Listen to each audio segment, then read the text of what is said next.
I'm currently working on a video series where I'm going to show how the teachings from Moses, and I'll probably just stay with Genesis and Exodus, how they are the hero's journey, that is a version of the hero's journey. And if you're not familiar with the hero's journey, I'll be covering it in the video series as it comes along. The first video I'm going to do is going to start back in material that I've covered quite a bit, but I want it to be a standalone video series. So I'm going to start with describing or showing how the construction happens, how they nest a teaching using analog and metaphor about the person's psyche inside of a verse that is carried around. But for those who are already familiar with this spiritual seeking process, I want to just maybe in this video do a quick jump to the gun. Let's go and look at how Genesis is going to begin to unfold, how we see that. If you've already been through my work, you know that what we're looking at is that the human is born and they start out as one, they become dual, we pick up characteristics that become what identifies us in life. And in many cases, very prevalently, in many cases, hidden, not very well hidden, there is a lot of pain, shame, hurt in the population. And this teaching was meant to help people find a way through that, to heal themselves, and as a result, they would have a better life, and the life around them would be better as well. They spotted that, they observed it, they tried to teach that. How fun does that sound? Not very. Yeah, it doesn't sound fun. Turn inward and face all of your pain. That's what the teachings are in here for. Let's take a look at how, just in an overview, we start off in Genesis with Adam in the garden. And again, this process, remember now, it all plays out inside of our psyche. All of the component parts of the story, at some point, they transition from an outer story to an inner story. So we start out in life, each of us is Adam. That represents us. Adam represents our beginnings in life in a place that is bliss. We're in the Garden of Eden. Everything is fine and we're alone because we are an existence that has nothing else. When you're first born, you're happy, you're blissful, presumably. There's not much else going on. But as the story progresses, we see Adam is doing things. He's growing, he's developing, and in a short period of time, we have an emergence, a female emerge from his rib. Analogously, what we're looking at then is the development of the conscious and the subconscious. The subconscious, as learning is beginning to happen, the female portion, or what is referred to as the subordinate female portion for them, emerges from your side. You are now becoming two. You now have a conscious and a subconscious, a mind and a soul, mind and a spirit. Conscious and subconscious is what we have. We know that from our own life experiences. Think back on it. What do you remember when you were 1, 2, 3, 4 years old? Starts coming on board at 5, 6, 7, 8. That is when we are transitioning from just being Adam to being Adam and Eve. Eve goes off. The subconscious goes off and does what? The subconscious doesn't. It's the man and the woman together. Our self. We are Adam and Eve, each of us individually. The conscious is Adam. The subconscious is Eve. It is not man and woman in the physical world. Those are analogous to something different. At any rate, what ends up happening is that in this case, the subconscious has an experience with a snake, which is a metaphoric representation of being tied to the ground. Here is something that can never elevate off the ground, who tempts the subconscious, and they have something bad happen. What happens is you've lost that bliss. You now have some kind of an experience that you're holding. Pain, shame, hurt, judgment. Somehow we are growing and we are developing and we are becoming the people we don't want to be, but that's happening. We don't like it. We don't have control over it. We don't have mental control over it necessarily. We don't know what we're doing. We're just living life, processing things, putting it away. So what happens is you lose that bliss, that happiness that you had living in that Garden of Eden together before something went wrong is now gone awry. Then what happens metaphorically in the story, our conscious and our subconscious have offspring, Cain and Abel. And what happens? Well, initially the bad wins out over the good, right? So here we are with this story that is emerging as the hero's journey. We also have Moses, there's a selection process in the hero's journey. You've been specially selected among other people. We have Moses being put in the basket, put into the river. He was very specially selected. There's always that answer the call and the denial of it that's happening with Moses. He's called to do the work, and he's like, I don't even talk correctly. So right there, as part of the hero's journey, getting called and then denying the call, not wanting the call. But yeah, that's happening right there. Supernatural aid. He goes up to the mountain and talks to God and gets the 10 commandments. He's getting his supernatural aid.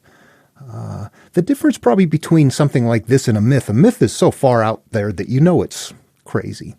In a religion, they kind of pull it back a little bit and maybe get rid of most of the demons and dragons. The Bible still has a talking donkey, snake, and a leviathan. There's still some big creatures in there. But by and large, they tame that down and try to make it sound a little bit more something that could be in your region if you didn't know any better. So those offspring, those characteristics, the bad ones that are winning, this represents the first part of our life where we're going along and we're not paying attention and we're not in control of things and we're becoming a person that we may not want to be. It is analogous for that. Then what happens? Well, there's a point where we are metaphorically imprisoned by Pharaoh. We know the Egyptians did not imprison 2 million Jews and then let them go. It's a good story, but it's too big. It's too big.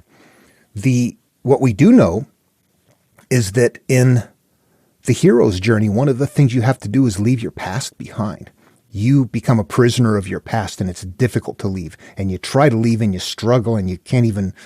It's hard to get away. We'll find this emerge in mythology as well. But that's what we have here. Pharaoh says, yes, you can go. They leave, then decides, no, you can't go. I'm coming back after you. And then, well, in a hero's journey, like in Jason and the Argonauts, the next thing to do would be to go through the clashing rocks. You're going through a narrow passageway of some sort. What happens here with the Jews? They part the sea. They create a narrow passageway and go through. The elements are there. The analogs are different.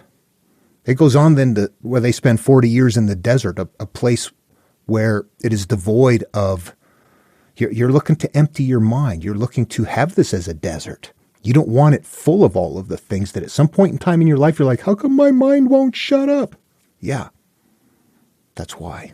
There's too much in there. We've accumulated too much, and we're looking for a way to get rid of that, to rethink it, to find peace, to forgive, to live a life that is happier. Not long after going through this narrow passageway in the myth, people need to start facing their demons and dealing with their issues. And we see that in mythology, definitely, fighting hydras and ogres and different things like that. And we see the same thing in Judaism, although we're fighting giants and other lands, other people. But the elements are still there. That you go from one place, you're going through the narrow passage to fighting things to then moving on. And then, well, what happens next? We need to purge ourselves. We need to wash ourselves out of all of those things. And what are we going to do? We're going to metaphorically have a flood. There's a lot of flood stories in that region. What are they for? It's not about a flood. They're not stealing from each other. Maybe they're sharing the idea of a purging, of a washing away. Imagine a floodplain full of nasty stuff. Well, it's fertile, but there's no sanitation really there. There's no garbage. That people are out there on this floodplain, and it would get pretty nasty at some point in time. The flood comes through every year, and it cleans it out. Boy, what a perfect analogy for. That's what I need to do to my soul. I need to have a flood representing. I need to purge myself and start over again. And you know what? You can use it. You can use that story all of a sudden. All of it is that way. If you try to read it literally, you have to just say, wow, that's a miracle. God did that one time. We don't see it anymore, but it must have happened once. Praise. That's what you can do. Or you can say, that didn't happen. That's wrong. Or maybe it was local, maybe it was isolated. In all of those cases, you can't interact with it.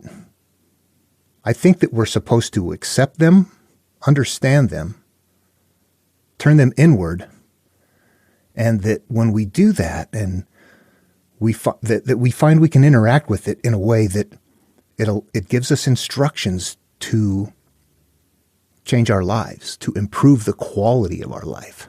We're looking for Canaan. Jesus wants the kingdom of heaven within. Jason and the Argonauts are looking for the golden fleece.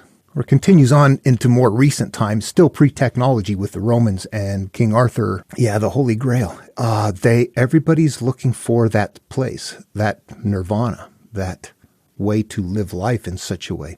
But there's different vehicles to carry that teaching.